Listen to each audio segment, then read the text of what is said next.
On academy life 7 by MP sir में हम आपका स्वागत करते हैं। क्लास 12 बायोलॉजी के सेक्सुअल रिप्रोडक्शन में पिछले पार्ट में मैंने आपको फ्लोरल पार्ट के बारे में, उसके कैरेक्टर के बारे में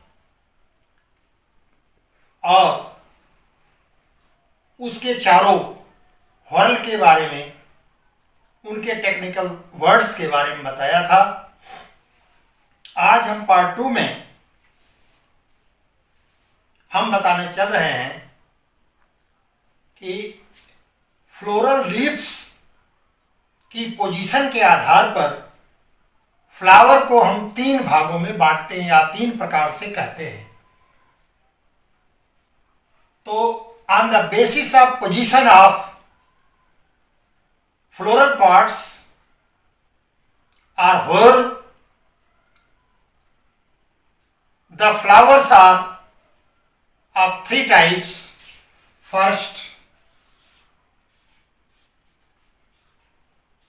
hypogynous flower, also known as hypogyny.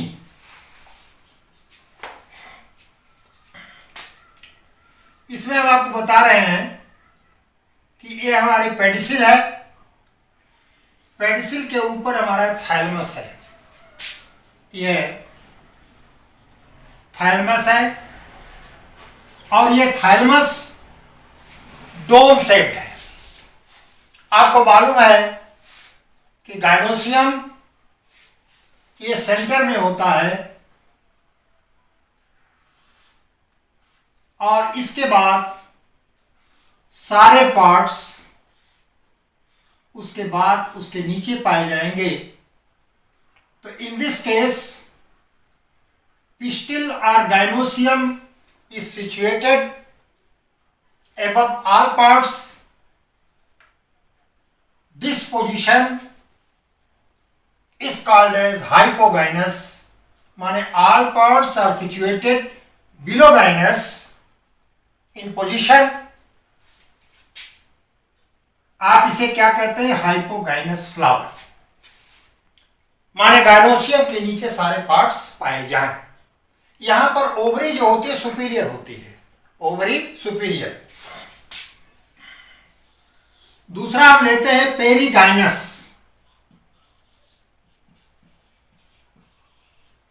Perigynous में ये थाइलमस है। थाइलमस का किनारा एलिवेट हो जाता है। थाइलमस का किनारा एलिवेट हो जाता है, बढ़ जाता है और इस बढ़ने के पश्चात सारे पार्ट्स जो हैं ये ओवरी के पैरेलल हो जाते हैं, गाइनोसियम के पैरेलल हो जाते हैं। यहां पर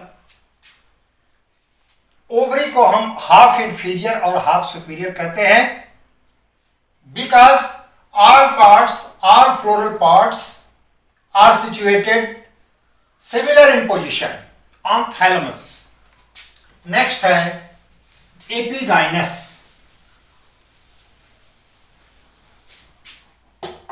third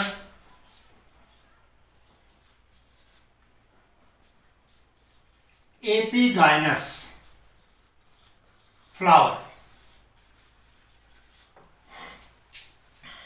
In this case, thalamus is concave,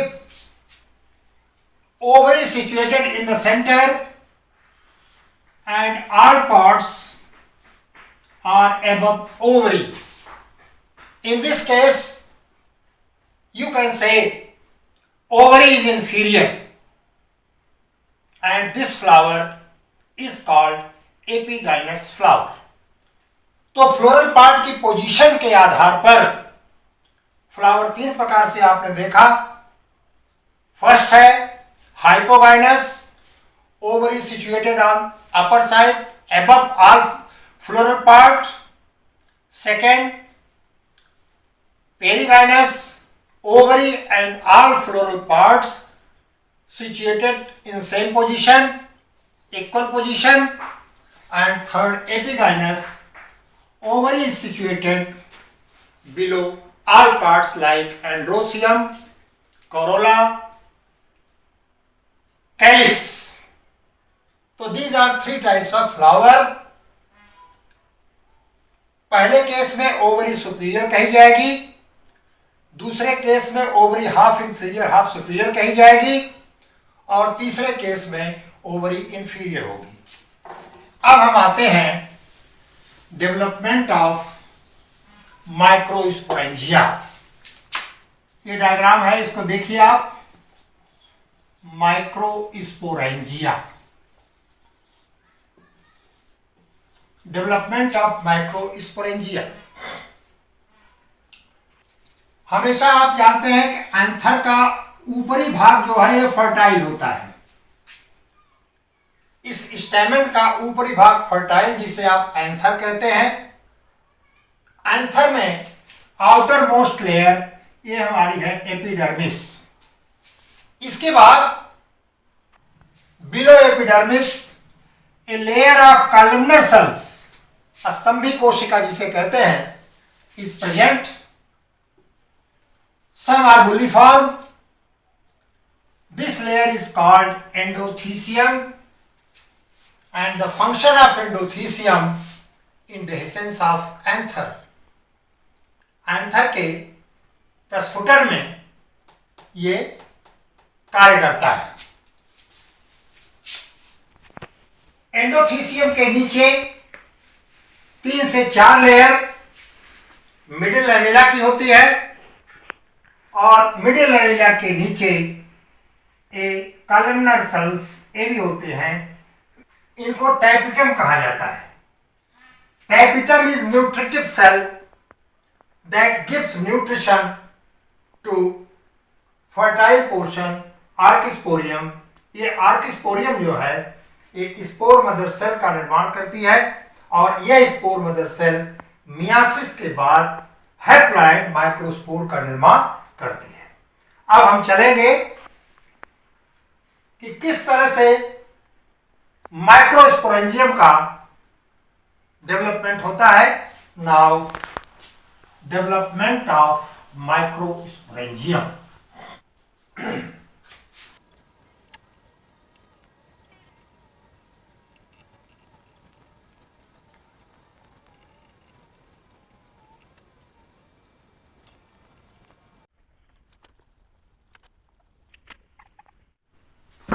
Microsporangium develops in anther of the stamen. The development of microsporangium is eusporangiotype.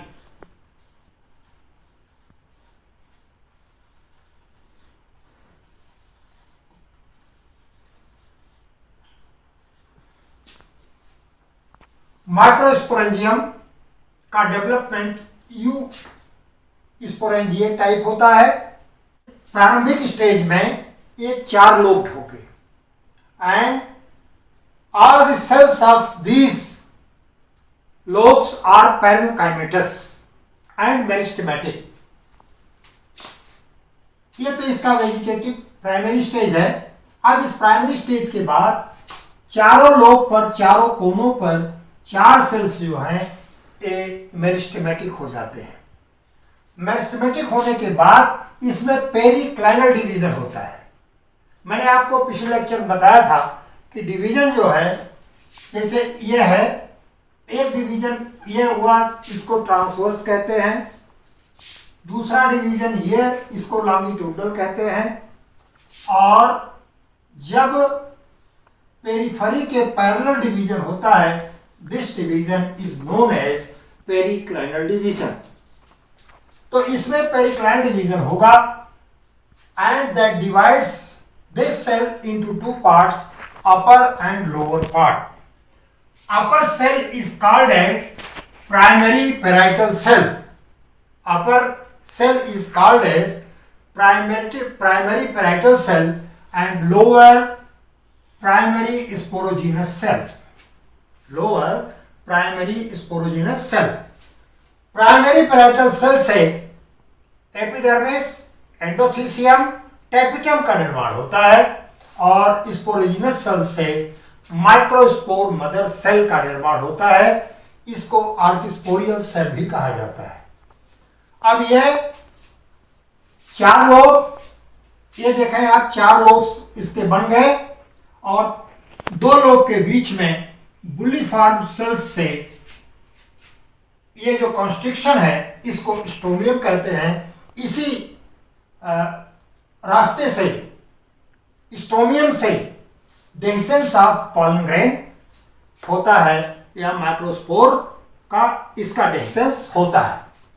ये बीच में ये आपका पूरा एक स्पोरेंजियम का स्ट्रक्चर है। ये बीच में आपका कंडक्टिंग स्ट्रैंड है और इस कंडक्टिंग स्ट्रैंड ये मध्य में ये सप्लाई देता है। इसको आप वेस्कुलर सप्लाई भी कह सकते हैं। और ये देखें ये जो स्ट्रक्चर मैंने बनाया है ये चारों में पाए जाएंगे। अब एक का ये डिटेल मैंने बनाया आपको। इसमें outer layer is known as epidermis, below epidermis endothecium. अभी मैंने बताया कि एंडोथीसियम ये functions as dehiscence for pollen grain. और ये है आपका मिडिल लेयर। फिर टैपिटम है, tapetum that is nutritive cell और बीच में ये माइक्रोस्पोर मदर सेल्स है। ये microspore mother cells after meiosis give rise to haploid microspore, give rise to haploid microspore. ये है आपका स्टोमियम। इस प्रकार से इस यू स्पोरेंजिएट टाइप इसका डेवलपमेंट होता है।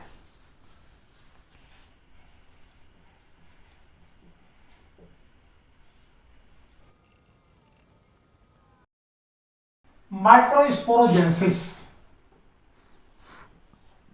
माइक्रोस्पोर मदर सेल से हैप्लॉइड माइक्रोस्पोर का निर्माण कैसे होता है?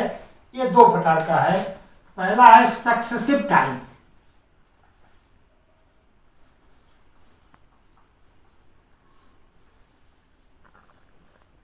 सक्सेसिव टाइप में ये microspore mother cell that is diploid in condition. First of all meiosis takes place. Successive type में ये आपका हुआ karyokinesis and karyokinesis is followed by cytokinesis. माने आपको पहले बताया गया है कि जैसे मियासिस हुई तो मियासिस के बाद 2 सेल्स का निर्माण हुआ और फिर ये माइटोसिस हुई, माइटोसिस से 4 निर्माण हुआ। तो जब कैरियोकाइनेसिस के बाद तुरंत सेलुलर फॉर्मेशन हो जाए तो इसको हम सक्सेसिव टाइप कहते हैं। इसके बाद माइटोसिस होगी और माइटोसिस के बाद ये 4 माइक्रोस्पोर्स बन जाते हैं और they are haploid in condition, they are haploid in condition.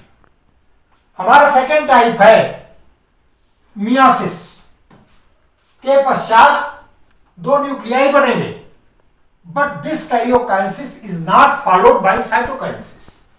माने यहां न्यूक्लियर डिवीजन तो हो जाएगा लेकिन सेलुलर फॉर्मेशन नहीं होगा।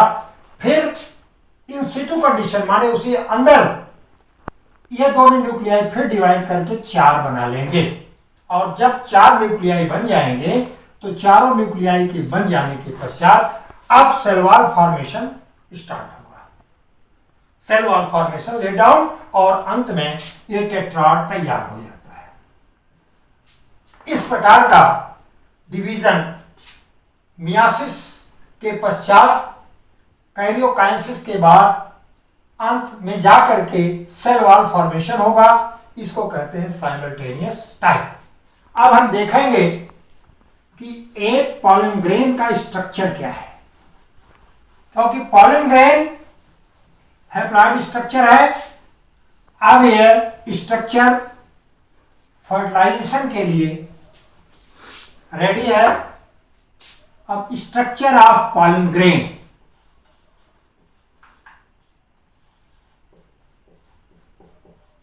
Structure of pollen grain.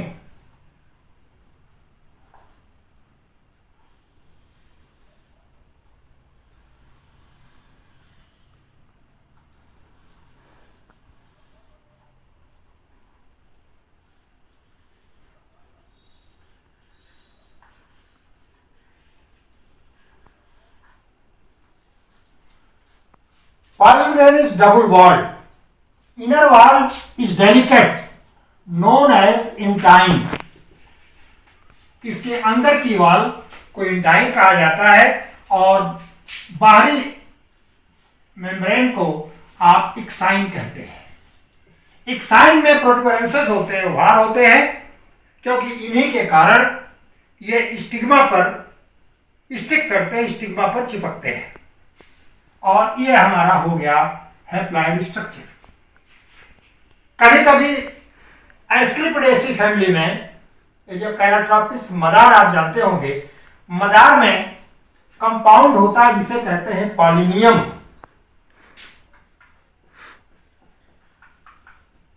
पॉलिनियम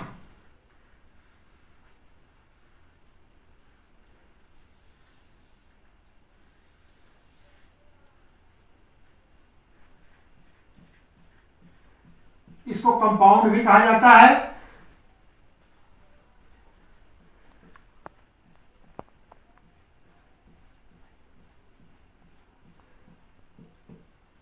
ये माइक्रोस्पोर है। तो ये बैलून लाइक स्ट्रक्चर होता है और दोनों बैलून लाइक स्ट्रक्चर एक स्थान पर एक प्लेटफॉर्म पर मिलते हैं बेस पर। और ये pollinium that is bigger in size ये मिलेगा आपको फैमिली एस्क्लेपिडेसी में। फैमिली कुछ टर्म्स मैंने लिखे हैं जो कि नीड्स में ऑब्जेक्टिव के रूप में आ सकते हैं, जैसे है पॉलन वायबिलिटी। हमारा पॉलन ग्रेन कितने दिन तक जिंदा रह सकता है? Few days to several month, अलग अलग स्पीसीज में। एक नाम आप लोगों ने सुना होगा पॉलन बैंक। -196 डिग्री सेंटीग्रेड पर लिक्विड नाइट्रोजन मीडियम में जब पॉलन को बहुत दिनों तक प्रिजर्व किया जा सकता है और इस तरह से पॉलन बैंक का निर्माण होता है। इसको याद रखिएगा, 196 degree centigrade, -196 degree centigrade in medium liquid ammonia. In medium liquid ammonia. दूसरा टर्म हमने लिखा Ubisch bodies. These are oily bodies. ये आयली बॉडीज हैं और अपने ऊपर एक हार्ड कोटिंग सिक्रीट कर लेती है, जिसके कारण ये पॉलन की सुरक्षा करते हैं। तीसरा है पॉलन किट। इसको आप लिख लीजिए, it is outer most oily layer forming thick coating on the pollen surface. This material is mainly composed of carotenoid flavonoid pigment which gives yellow or orange color। इसी के कारण पॉलन ग्रेन का yellow या orange colour होता है। जैसे गुड़हल में आप देख लीजिए कि गुड़हल में ये जो है ऑरेंज कलर होता है, बिल्कुल रेड नहीं होता, रेड और ऑरेंज के बीच में होता है। अब क्या फंक्शन है इसका? इस कलर के कारण ये इंसेक्ट को अट्रैक्ट करता है। तो मैंने लिखा यहां एज इंसेक्ट अट्रैक्टेंट। दूसरी बात, ये जो कंपाउंड्स हैं, ये कंपाउंड्स पॉलन को डैमेज के अगेंस्ट बचाती हैं। डैमेज जैसे अल्ट्रावायलेट लाइट। ये जो पिगमेंट्स हैं, ये पिगमेंट चिपचिपे होते हैं, जिसके कारण ये स्टिग्मा पर चिपक जाते हैं। ये तो यही है पॉलन किट और इस पॉलन किट का ये फंक्शन है। अब इसके बाद एक दूसरा कंपाउंड है टाइफिन। टाइफिन जो है प्रोटीन और हाइड्रोफिलिक सब्सटेंस होता है। जब मॉइस्ट कंडीशन आती है तो यह जो है हे फीवर का कारण बन जाता है तथा पॉलन एलर्जी का कारण बन जाता है। Pollen allergy. पॉलिस्पोरी, जब किसी माइक्रोस्पोरेंजियम में जो माइक्रोस्पोर मदर सेल है उसमें 4 से ज्यादा माइक्रोस्पोर बन जाए तो इस कंडीशन को कहा जाता है polyspory. That's all about microspore, microsporangium, development of microsporangium. इस तरह से हमारा मेल रिप्रोडक्टिव ऑर्गन एंड्रोसियम कैसे वो डेवलप हो रहा है, उसके कितने पार्ट्स हैं, एंथर और फिलामेंट, एंथर से माइक्रोस्पोर का तक का डेवलपमेंट कैसे होता है, 4 लोब्ड माइक्रोस्पोरेंजिया होती है। इसके बाद ये नीट के लिए विभिन्न टर्म्स हैं। इन टर्म्स के साथ हमारा sexual reproduction in flowering plant का माइक्रोस्पोरेंजियम का स्ट्रक्चर डेवलपमेंट पूरा हुआ। हमें उम्मीद है कि आप इन सब टर्म्स को याद करेंगे और आपको सीबीएसई, यूपी बोर्ड, नीट में ये सारे क्वेश्चंस आएंगे। हम आपको फिर और टर्म्स बताएंगे। चैप्टर जब खत्म होगा, समाप्त होगा, चैप्टर के समाप्त हो जाने के पश्चात सब नीट्स के क्वेश्चन हम सॉल्व करा करके आपको देंगे। उम्मीद है कि आप हमारा ये लेक्चर समझे होंगे। अगले लेक्चर में हम मेगास्पोरेंजियम लेंगे कि मेगास्पोरेंजियम क्या है, मेगास्पोर क्या है, मेगास्पोरेंजियम का डेवलपमेंट कैसे होता है, एम्ब्रियो सैक का डेवलपमेंट कैसे होता है। That's all about microspore, microsporangium, development of microsporangium. Thank you.